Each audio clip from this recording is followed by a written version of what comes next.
Today, I want to look at the most valuable cards from each of the years of the 1980s. This was when the highlight of my collecting growing up.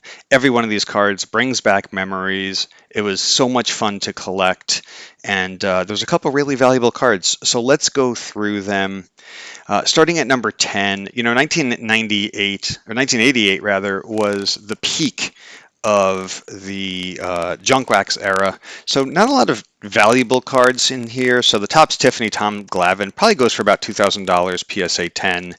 But he's got a phenomenal Hall of Fame career, over 300 wins, over 2,600 strikeouts, two Cy Young awards, helped take Atlanta to the World Series in 1995. I think he was the MVP that year. So this is a must-have in your 1980s Topps collection. Next up, 1982, we have Cal Ripken Jr. The Topps traded specifically. If you collected cards in the 80s, this was one on the watch list that you wanted, about $7,000 for a PSA 10. And Cal Ripken had 3,100 hits, 431 home runs, but he's really known as the Iron Man for breaking Lou Gehrig's record for the most amount of games played at 2,632 games straight, which is just an amazing stat that probably won't be beat. He was just a staple of the Orioles in the 80s, so this is a must-have card in the collection. Coming in at number 8 is Donnie Baseball, Don Mattingly, 1984, specifically the Topps Tiffany card, probably around $6,000. He had a really high batting average, always played consistently for the Yankees, over 2,000 hits. My favorite stat is probably him hitting a home run in 8 straight games.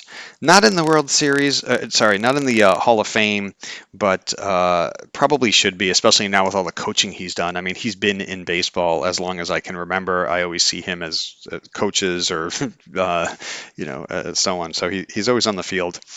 That one is a must-have in the collection. Although the Tiffany makes this one more valuable, I like the 84 Donruss, so we'll give that one an honorable mention as well.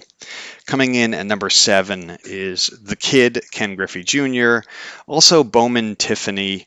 That one's probably about $8,000. So I have the Bowman card and didn't realize they had printed Tiffany ones as well. But Griffey just had an amazing career, 630 home runs, got the MVP in 97, Hall of Fame in 2016.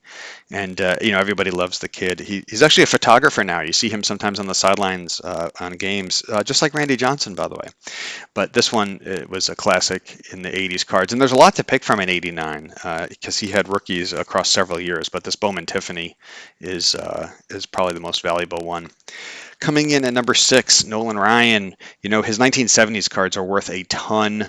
Some of the 80s ones, printed a little more. This was his first year that he played for the Astros. And so this one goes for about $9,000 for a PSA 10. And 324 wins, 5,700 strikeouts, number one all time, 7 no-hitters, 383 strikeouts in 1 year, which I think is also a record. Surprising he never won a Cy Young award, but his statistics are just off the charts when it comes to pitchers. So, and the last thing is I really like the way his cap matches the cap in the bottom left of the card. It's just a great great card to have in your collection. All right, counting down, number 5. If you watched sports in the 80s, you knew about Bo Jackson.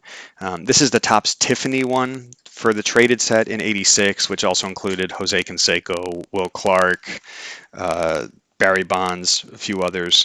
And this one goes for about $12,000. As you know, Bo Jackson, two-sport star. He got the Heisman Award coming out of college, played for the NFL, some amazing baseball stats. He is still highly popular. There was just a SportsCenter 30 on 30 that I watched, or 30 by 30, where they showed a lot of the statistics of him, running into the exit with the football stadium. Or if you haven't seen this, look up the video of him running up the wall to make a catch. It's just incredible and a must-have in the collection.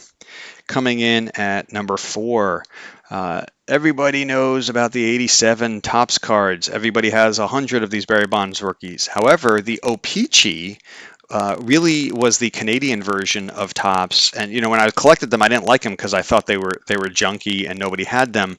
But interestingly enough, and some of these values are estimated because it hasn't sold in a while. PSA 10 is about $20,000 because, and I was right, they produced really low quality ones, but because they were low quality and less, that makes them scarce and rare, which means they're worth a lot. But Barry Bonds, 762 home runs, 514 steals, the only current member of the 500-500 club, and putting all the asterisks aside, he just had a great career with MVPs and statistics left and right. Number 3 most valuable card of the 80s, Tony Gwynn. Also, O-Pee-Chee rookie, worth about $25,000. This Tony Gwynn was probably the most consistent batter that I've seen in baseball. Batted .338, 3,141 hits, 8 times. He was the batting champion, obvious Hall of Famer in 2007. He just was a consistent hitting machine. Interestingly, I think there's only about 30 of these that were graded as a 10 for the same reasons I mentioned before. So they're really rare, which means they're worth a lot. I have a really crappy Tony Gwynn 83 Topps card. I don't care because it's his rookie and it's great in the collection. Let's go to 2.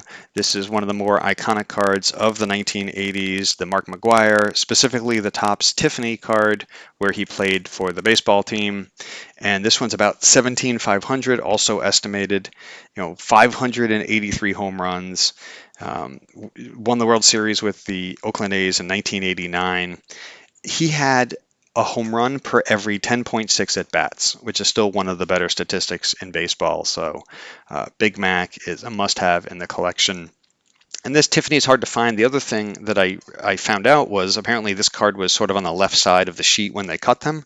So because of that, it's really hard to find perfectly centered ones. So again, low quantity equals high value. And the top card of 1980, you probably guessed it early on. It's the Rickey Henderson rookie card.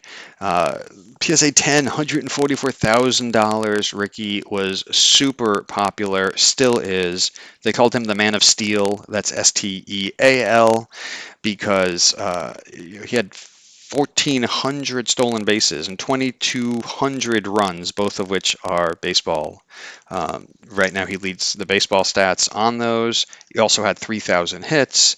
He was the MVP, I think, in 1990, Hall of Famer 2009. So, Rickey Henderson, this is for you.